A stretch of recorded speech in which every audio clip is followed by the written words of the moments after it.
Et avec nous pour ce club, bonjour Rémi Pointreau, merci beaucoup d'être notre invité. Vous êtes sénateur Les Républicains du Cher, président de la mission d'information gestion durable de l'eau, l'urgence d'agir pour nos usages, nos territoires et notre environnement. Et avec nous en visio à distance, Marie Mézières-Fortin, bonjour.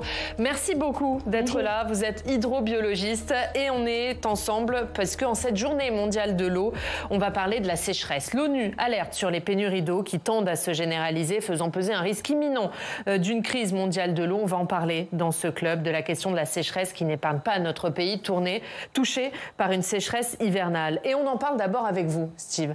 Steve, le printemps est là depuis lundi, mais la sécheresse continue d'inquiéter. Oui, la Commission européenne qui tire la sonnette d'alarme. On va voir le communiqué qu'elle a publié lundi. En raison d'un hiver exceptionnellement sec et chaud, l'humidité du sol et le débit des rivières présentent des anomalies déjà importantes, notamment en France, en Espagne et dans le nord de l'Italie. Fin de citation. Oui, cet hiver a été exceptionnellement sec dans l'Hexagone. Le mois de février a été le 4e mois le plus sec en France depuis 1959. On a notamment assisté à une séquence record de 32 jours sans pluie entre le 21 janvier et le 21 février, Oriane.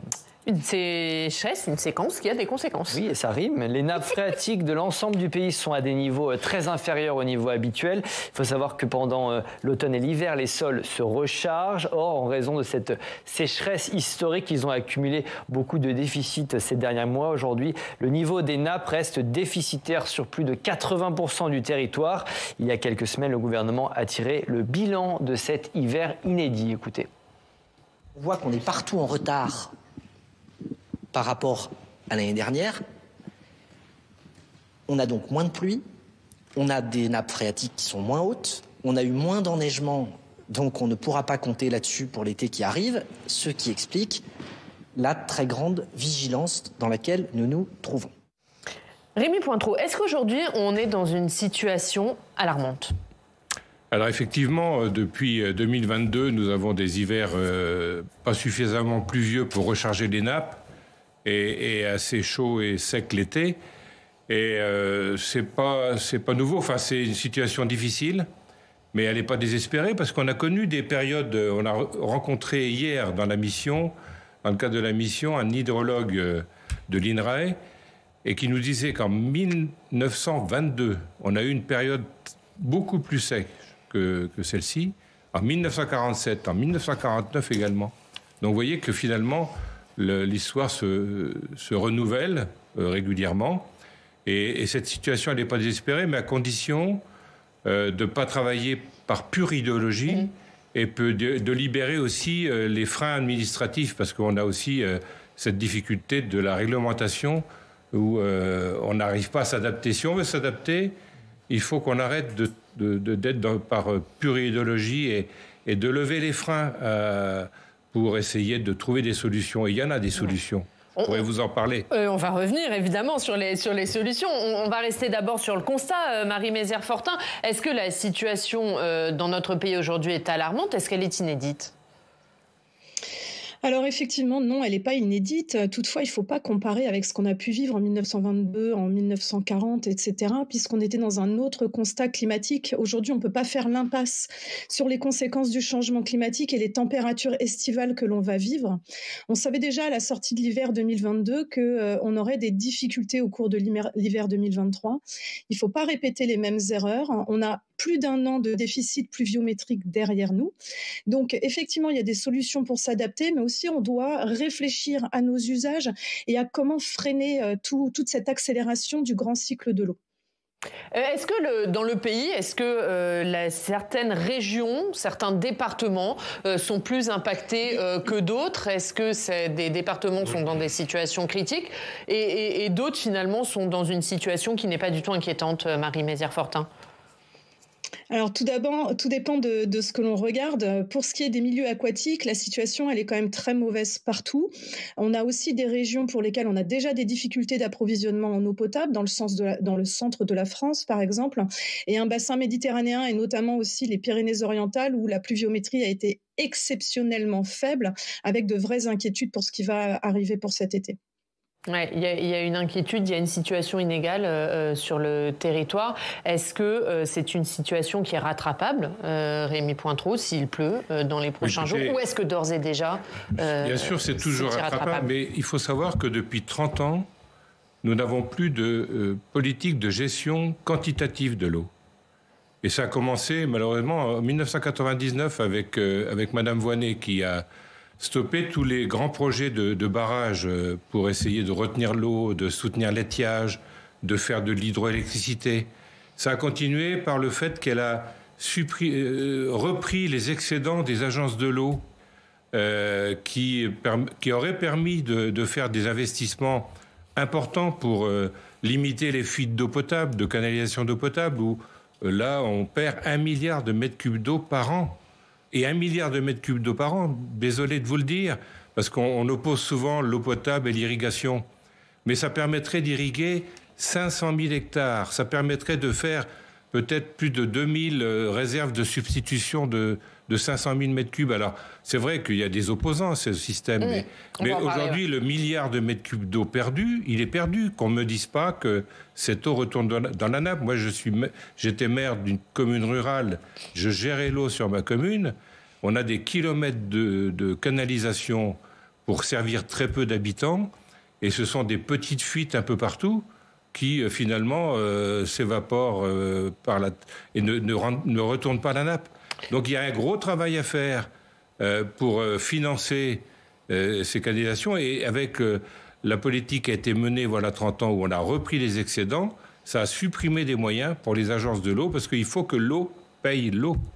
Et c'est ça la politique qu'on aurait dû mener depuis toujours. Oui, on va parler de la question du prix de l'eau, évidemment. C'est un débat. Juste une dernière question sur le constat, Marie Mézières-Fortin, avec vous. Est-ce que s'il y a des pluies printanières, ça peut rattraper cette sécheresse hivernale, ou est-ce que pour les sols, le bénéfice des pluies printanières n'est pas du tout le même que celui des pluies hivernales ?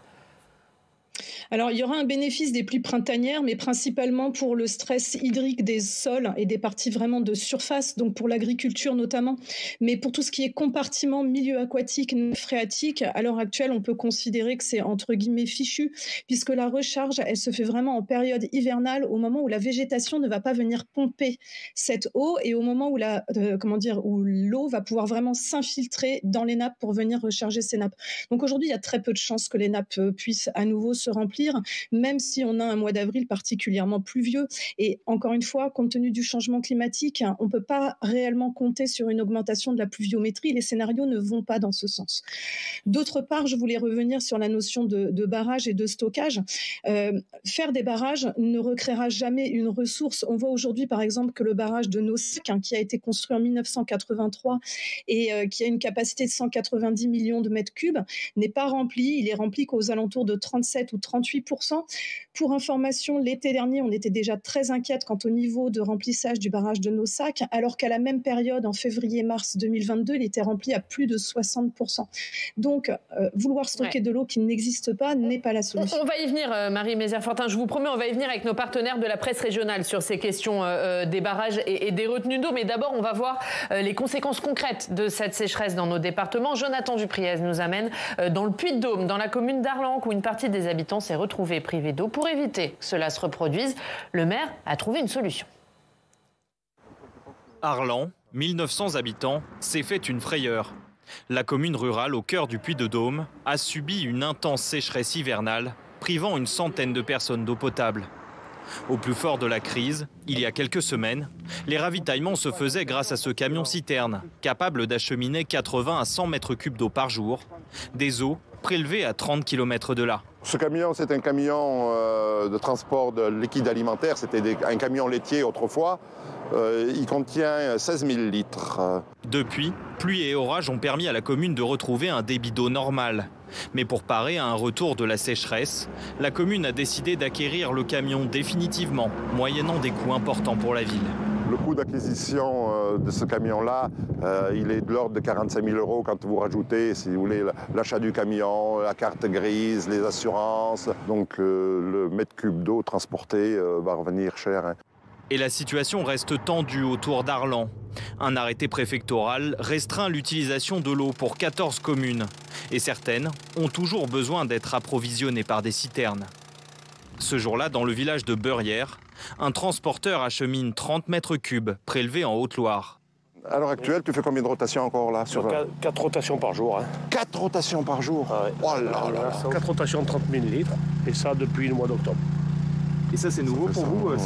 Ah bah oui, on en a eu fait en 2003. 2003, oui, c'est ce que je disais. 2003, mais cette année, c'est exceptionnel. C'est exceptionnel, oui. Ces solutions coûteuses pour les collectivités pourraient bien perdurer si la situation pluviométrique ne s'améliorait pas durablement. On voit quand même une légère amélioration par rapport à la pluie qu'on a eue ces derniers jours. Mais je pense que cette amélioration, je crains que ce soit qu'un feu de paille. S'il n'y a pas mieux de précipitations, on sera condamné, je crois, à continuer. Dans cette zone de moyenne montagne, la sécheresse hivernale est un phénomène nouveau et pour beaucoup, signe de l'accélération du réchauffement climatique. À Arlan, certains, à l'image de Jacques Force, plaident pour une meilleure gestion des ressources en eau. Pour ces 10 000 volailles, cet éleveur a décidé d'utiliser un système d'abreuvoir économe. Donc l'eau circule dans le tuyau là, et c'est des petites billes qui permettent d'économiser l'eau, puisqu'il y a une petite goutte d'eau qui est au bout de la petite bille là, et le poussin, il voit cette goutte d'eau et il va la lever à peine avec son bec et l'eau va descendre dans sa gorge. Avec ce système, Jacques utilise moitié moins d'eau sur son exploitation, branchée directement sur le réseau d'eau potable de la commune. Et ces économies ne sont pas négligeables, d'autant qu'il doit aussi abreuver ses 600 brebis à raison de 8 litres par bête et par jour. Une gestion au cordeau qui répond aux nouveaux défis climatiques selon Jacques. On a vu un changement rapide ces 2-3 dernières années. Donc est-ce que c'est un changement radical du climat? Je ne sais pas, mais c'est sûr qu'aujourd'hui, on est dans un changement de quelque chose. Mieux réguler la consommation d'eau permet aussi d'en limiter le coût. Chaque année, Jacques débourse 2 500 € d'eau potable pour l'ensemble de son élevage. Ici, le mètre cube coûte aujourd'hui 1,40 €, mais il pourrait flamber si les sécheresses venaient à s'intensifier. Rémi Pointron, on va parler des agriculteurs, mais on a vu aussi le maire de cette commune. Est-ce que les élus locaux ils vont devoir s'adapter face à ce phénomène de sécheresse, voire l'anticiper? Bien sûr, il faut s'adapter et surtout anticiper. D'abord, il y a le problème de la sobriété. Bon, je pense qu'on peut faire aussi des économies d'eau potable par des équipements de mousseurs sur les robinets qui permettent d'économiser 30 à 50% d'eau, comme pour les chasses d'eau où on peut économiser aussi beaucoup d'eau. Mais après, il y a aussi l'investissement pour les communes. Et les syndicats d'eau, parce que ce sont souvent des syndicats d'eau qui gèrent donc ces territoires, et ça demande des moyens considérables. On voit bien qu'aujourd'hui, les élus ont peu de moyens pour faire de l'interconnexion, par exemple. Je voyais tout à l'heure le maire qui avait des problèmes d'alimentation et il alimentait ses habitants par des citernes. Bon, après, il faut anticiper. C'est vrai qu'il aurait peut-être fallu, avec d'autres syndicats voisins, faire des interconnexions avec des zones où l'eau est plus abondante en sous-sol. Et donc, l'interconnexion est une solution. Mais aussi, après, il y a le problème des fuites que je vous disais tout à l'heure. Mais c'est ça, et j'en reviens un peu... 5 milliards d'eau potable qui est consommée, 1 milliard d'eau perdue. Donc, pour ça, il faut des moyens. Et les moyens, on les a perdus dans les agences de l'eau, d'abord avec Mme Voynet, et ça continue maintenant avec le fonds mordant, où on prélève 400 millions d'euros à 500 millions d'euros dans les agences de l'eau. Et est-ce que les moyens ne sont pas aussi à trouver dans la question du prix de l'eau? Est-ce qu'il faut aujourd'hui augmenter le prix de l'eau pour dégager des moyens pour les élus, pour l'entretien, pour l'investissement, où les contribuables déjà payent parfois cher l'eau. On est à 4,30 € ou 40 de moyenne au niveau national. Est-ce qu'il faut un tarif... Il y a aussi des limites, il faut faire attention. Mais est-ce qu'il faut, par exemple, à la mairie de Montpellier, il y a un tarif où le prix de l'eau est très bas pour les premiers mètres cubes qui sont des mètres cubes de nécessité et où il augmente en fonction de la consommation. Est-ce que ça, c'est une solution? Ça peut être une solution, mais enfin bon, il faut aussi considérer que l'eau elle est aussi consommée par l'industrie, il faut de l'eau aussi pour nos centrales nucléaires, et ça c'est vital pour notre énergie. Et puis par l'agriculture aussi, et les mètres cubes. Les agriculteurs payent 2 fois l'eau, puisqu'ils la payent par l'énergie et les investissements qu'ils font eux-mêmes, plus l'eau qu'ils payent à l'agence de bassin. Donc il faudra aussi faire attention à ne pas non plus augmenter trop le prix de l'eau, parce que sur le plan de la compétitivité, ça posera un problème. On va faire réagir Marie Mézières-Fortin. Il y a beaucoup de choses, Marie Mézières-Fortin. Il y a à la fois la question des élus locaux et de l'adaptabilité des élus locaux à cette question de la sécheresse, et la question des politiques publiques, de cette politique publique de l'eau que pointait Rémi Pointreau. Oui, tout à fait. Alors, ça devrait même être au-delà. Il faut avoir un aspect, il faut prendre beaucoup de hauteur sur la question de l'eau et se demander déjà pourquoi on a de moins en moins d'eau sur nos territoires. Il faut revenir aussi sur toute la politique qui a été menée, c'est-à-dire qu'on a tout fait et on continue de tout faire pour chasser l'eau de nos territoires en hiver par un drainage important et aussi en lien avec l'artificialisation de nos sols. Donc, la première chose devrait être de permettre à l'eau de reconquérir les sols, de pouvoir s'infiltrer et de pouvoir retourner dans les nappes phréatiques, c'est-à-dire utiliser les services qui nous sont rendus par la nature.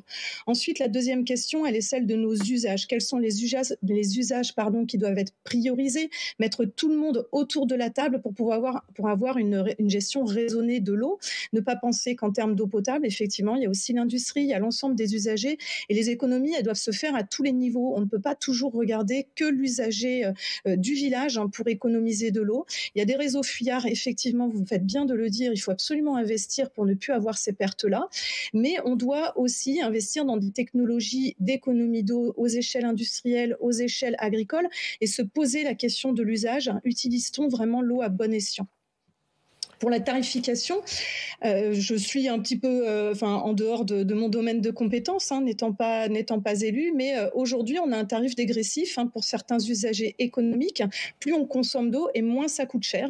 Ça, c'est une réalité et elle n'a pas vraiment de sens dans le contexte.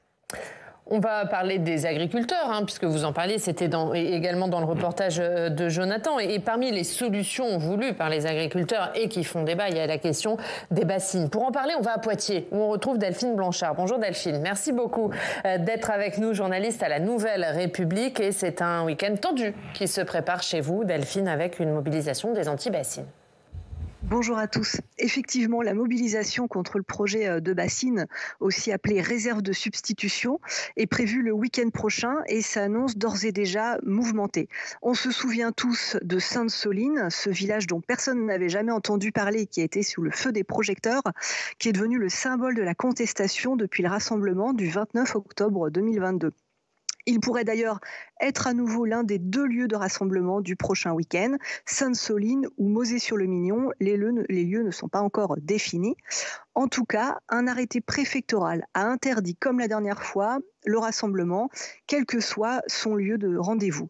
On s'attend malgré tout à être des dizaines de milliers de personnes avertit déjà la Confédération paysanne, et la préfète des Deux-Sèvres, elle, argue de son côté de ce qui s'est passé lors de la dernière manifestation, avec un bilan officiel selon les autorités de l'État de 61 gendarmes blessés, dont 22 gravement. Autre décision qui met le feu aux poudres et qui fait déjà parler de ce week-end sous haute tension, c'est le contrôle judiciaire de Julien Leguet, porte-parole du collectif Bassine Non Merci. Celui-ci n'a plus le droit de paraître ni à Sainte-Soline, ni à Mauzé-sur-le-Mignon. Cette décision a été motivée par le juge des libertés et de la détention, par la nature des faits reprochés et le risque de renouvellement d'infractions sur les sites des réserves de substitution. En tout cas, vous le voyez, Oriane, le sujet fait déjà parler dans les Deux-Sèvres, mais comme sur tout le territoire national, tant il est d'actualité et brûlant, et donc tous les regards seront portés vers Sainte-Soline ou Mauzé-sur-le-Mignon ce week-end. Et il y a l'inquiétude, évidemment, c'est-à-dire dans vos pages, Delphine, l'inquiétude des agriculteurs face à la ressource en eau. Oui, parce que le sujet est complexe. Il y a les écologistes d'un côté et les agriculteurs de l'autre. Les prochaines mesures de restriction d'eau font craindre le pire aux agriculteurs, et notamment dans la Vienne. Ils ont lancé une alerte au préfet alors que 30 projets de bassines sont en cours. Et dans quelques jours, il y a un vote très important qui va avoir lieu. C'est le vote de l'étude HMUC. Alors HMUC, c'est pour hydrologie, milieu, usage et climat par la Commission locale de l'eau. Et les irrigants sont au premier plan forcément de cette étude, comme cet agriculteur qui nous explique dans nos colonnes ce matin. Ici, on a déjà abandonné la production de tabac, qui équivalait pourtant à 12 salariés à temps plein, mais c'était trop gourmand en eau, on a donc fait l'effort, mais c'est désormais sa production de semences qu'il craint de devoir abandonner. L'an dernier, il a perdu 50% de ses semences d'oignons, faute d'irrigation. Comme beaucoup, il comprend le problème de l'eau, la crainte que provoquent les bassines, mais il a déjà réduit en quelques années sa consommation de 260 mètres cubes d'eau à 130 mètres cubes d'eau. Et l'étude HMUC lui destine 18 000 mètres cubes. Or, il lui en faudrait à minima 45 000 pour continuer sa production. À côté de lui, dans nos colonnes, un producteur de lait, avec ses 80 vaches et ses 200 hectares, raconte « Il me faut 50 000 mètres cubes d'eau, j'en aurai 9 000 selon l'étude. » Et encore, ce producteur d'échalions, l'an passé, j'ai perdu un tiers de la récolte. Bon, vous voyez, le sujet est éminemment compliqué, complexe, avec un volume d'eau en baisse de 73%, programmé sur le bassin du Clin, où les 30 bassines sont en projet, ce qui implique la perte de 450 emplois directs comme conséquence. Tous les acteurs en sont conscients, pour l'heure, mais personne n'a la solution. Tout le monde est autour de la table pour en trouver. On espère que la solution va vite arriver parce que le problème de l'eau, lui, est d'ores et déjà bel et bien présent. Merci beaucoup. Merci Delphine. La une de la Nouvelle République. Brebis tuée sur la piste du loup. C'est à la une de votre journal. Je vais vous faire réagir, évidemment. Rémi Pointreau, on accueille Frédéric Danhé. Bonjour. Toutes les explications de mon retard liées au RER. Voilà. C'est pas votre faute. Merci beaucoup d'être avec nous, journaliste spécialiste des questions environnement. Du coup, on a un peu avancé dans le débat. Oui. Frédéric Danhé, on en est à la question de l'agriculture et de ces questions des bassines. Est-ce que c'est une solution pertinente pour vous ? Ça dépend où, ça dépend pourquoi, ça dépend comment c'est décidé. Les grandes bassines telles que Sainte-Soline, oui, ça avait un intérêt pour une certaine production. Si le climat ne changeait pas, là l'étude du BRGM n'avait pas pris en compte l'évolution du climat et des précipitations et ça allait aboutir à un creusement de bassines qui n'auraient peut-être pas pu être remplies. Ce que je veux dire par là, c'est faire des bassines, oui, mais ça doit être décidé dans le cadre de ce qu'on appelle un PTGE, un plan territorial d'études et de gestion de l'eau qui est qu'on n'utilise pas suffisamment. Autrement dit, réunir autour d'une table tous les usagers et discuter de la hiérarchie, de la répartition des usages, de la gouvernance de ces usages, non seulement pour aujourd'hui, mais pour demain et après-demain, en tenant compte de tous les paramètres climatiques. Donc oui, des bassines, il en faudra, même en Occitanie, et surtout en Occitanie, dans le bassin d'Our-Garonne, qui est le plus menacé aujourd'hui, et même peut-être construire des nouveaux barrages pour l'eau potable, parce qu'on va en manquer, mais en n'oubliant jamais que l'eau doit revenir toujours au milieu naturel. Bref, la position anti-bassine, pour ou contre les bassines, elle est complètement con en France. Ouais. C'est un débat manichéen stupide. On doit s'adapter au local. Moi, c'est cash. Oui. L'eau, c'est la vie. Et on a besoin d'eau pour l'alimentation humaine, mais on a besoin d'eau aussi pour notre souveraineté alimentaire, pour l'agriculture. Parce que imaginez que demain, on puisse plus produire même pas d'agriculture biologique, parce qu'il faut de l'eau aussi pour l'agriculture biologique. Pour produire des produits de qualité, il faut de l'eau.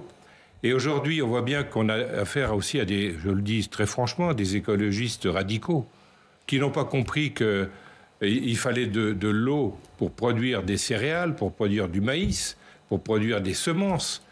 Et ils préfèrent peut-être qu'on importe tous ces produits, parce qu'aujourd'hui, on est déficitaire en semences, en maïs, en sorgho, en soja. Et demain, il faudra importer des États-Unis, d'Amérique du Sud, tous ces produits. Et sur le plan écologique, c'est pire que tout. Donc il faut qu'on essaye d'avoir une politique vraiment réaliste pour l'agriculture et faire en sorte qu'on puisse produire ces semences chez nous, à proximité. Oui, il ne faut jamais oublier qu'il y a un syndrome, c'est le syndrome de la bassine qui a été montré par l'OCDE, par l'UNESCO, par plein de rapports qui montrent que dès lors qu'on a une bassine, les agriculteurs finalement font moins d'efforts que s'ils n'en avaient pas parce qu'ils savent qu'il y aura toujours de l'eau. Et en Espagne, c'est exactement ce qui s'est passé. Ça a contribué à vider le Guadalquivir de sa flotte, c'est-à-dire que la bassine étant plus remplie parce que le climat a changé, on en recrée une autre, on en recrée une autre, et on en recrée une autre, et ainsi de suite. Mais derrière tout ça, les cultures n'ont pas été modifiées. Donc les bassines, oui, mais pour produire quoi ? Si c'est pour produire effectivement du maïs qui part à l'exportation, ça n'a aucun intérêt. Si c'est pour produire de la nourriture pour le bétail local, oui. Si c'est pour produire du maraîchage, oui. Si c'est pour produire une culture qui s'en va à l'extérieur, c'est comme si, et c'est l'inverse de l'importation, on allait exporter de l'eau au détriment de la population. Donc, sauf que là, on importe de l'eau, parce que du maïs, on en a besoin, on en importe du maïs. Il faut produire ce qu'on ne produit pas en France, qu'on ne produit pas assez en France. C'est ça la priorité. Et je suis désolé, mais ça ne se décrète pas de changer de production. Parce qu'aujourd'hui, on voit bien qu'on nous dit qu'il faut faire du sorgho à la place du maïs, mais faire du sorgho, ça produit 3 fois moins que du maïs. Oui, mais ça se discute l'usage de l'eau de plus en plus. Non, d'accord, mais plus qu'avant. Il faut qu'on arrive aussi à répondre au marché. Si le marché nous dit il faut que produire pour nos éleveurs, ils préfèrent du soja et du maïs que du sorgho, il faut produire aussi ce qu'ils... Et on va faire réagir Marie Mézières-Fortin sur cette question des bassines.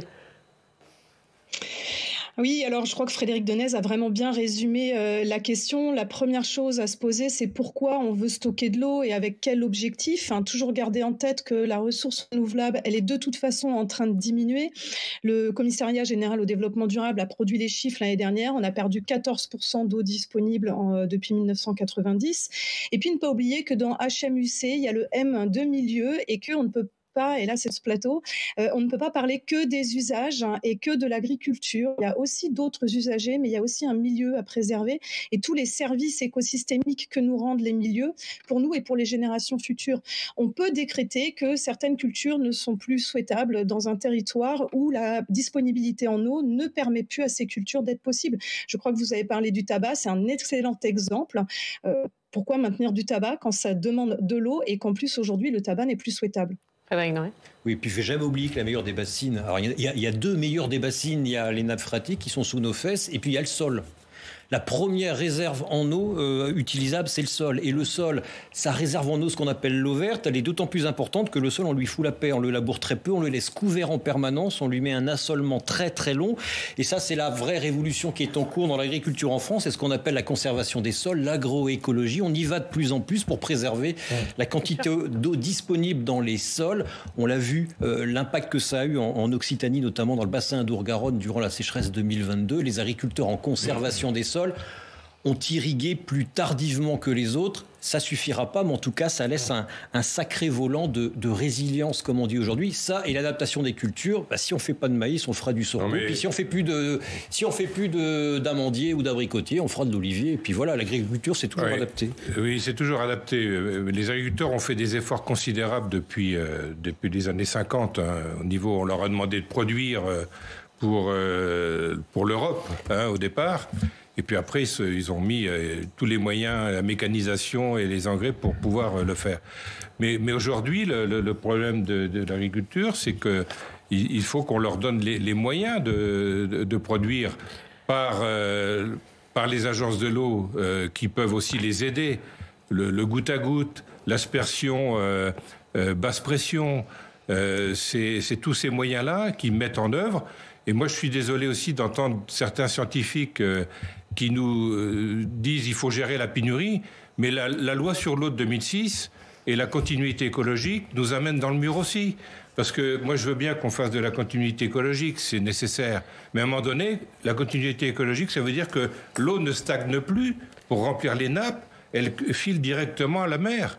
Et il faut, à un moment donné, arriver à faire des eaux humides pour essayer de garder l'eau et qu'elle s'infiltre dans le sol. Et on il y a va le problème terminer... du rechargement des nappes qu'on n'a jamais étudié suffisamment. On peut recharger des nappes de façon considérable. La meilleure réserve, c'est le sous-sol, vous le disiez, monsieur. On va terminer sur les solutions, et notamment les solutions proposées par le gouvernement. Elisabeth Borne qui doit présenter un plan eau dans les...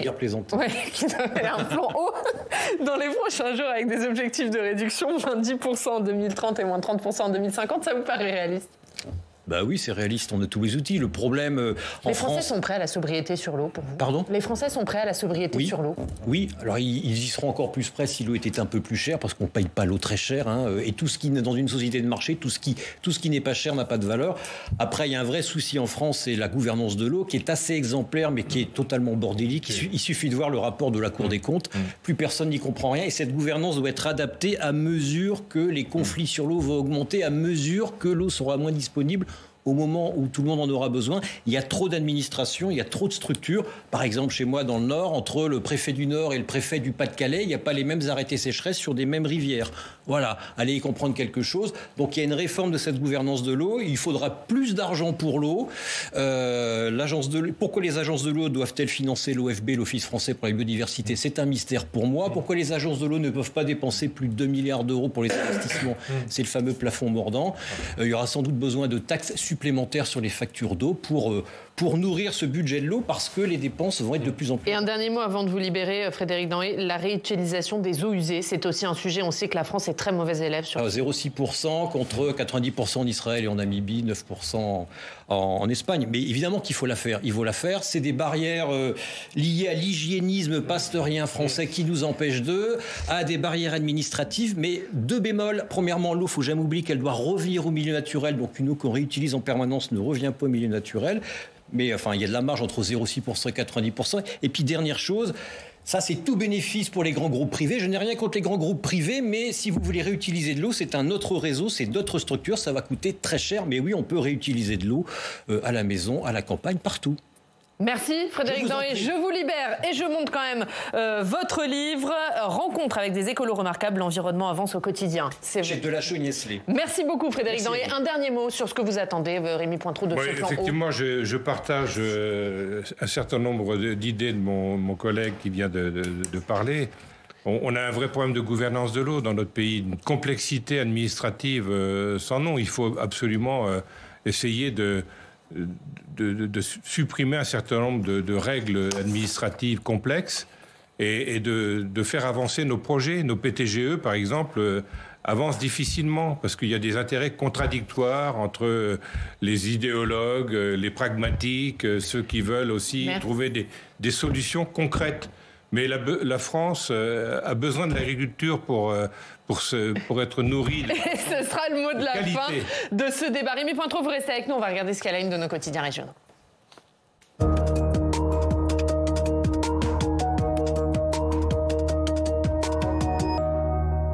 Steve, on va reparler de l'eau, mais d'abord on parle réforme des retraites. Bien sûr, et la mobilisation dans les rues qui continue avec cette une du Dauphiné libéré qui revient sur les manifestations qui ont lieu hier soir à Grenoble contre la réforme. Ils étaient 5000 selon la police. Après une déambulation plutôt festive dans les rues du centre-ville, la mobilisation a été gâchée par plusieurs groupes qui ont poursuivi la soirée avec une manifestation sauvage. Alors que peut faire Emmanuel Macron? C'est l'autre question en une de la presse ce matin. Le bien public se demande si le chef de l'État peut reprendre la main. La dépêche du midi parle d'un qui tout double. Télégramme s'interroge sur le contenu des éventuelles annonces que fera Emmanuel Macron dans son interview du jour, Oriane. Et on parle de la guerre de l'eau qui a commencé. Le sujet s'invite à la une de plusieurs quotidiens ce matin, et notamment de La Montagne, qui propose une grande enquête dans nos départements en France et dans le monde. La ressource subit des pressions de plus en plus fortes. L'eau pourrait venir à manquer dans les années à venir à cause des bouleversements climatiques et démographiques. Merci beaucoup, Steve. Merci pour cette revue de presse. Merci Rémi Pointreau d'avoir été avec nous. Et merci à Marie Mézières-Fortin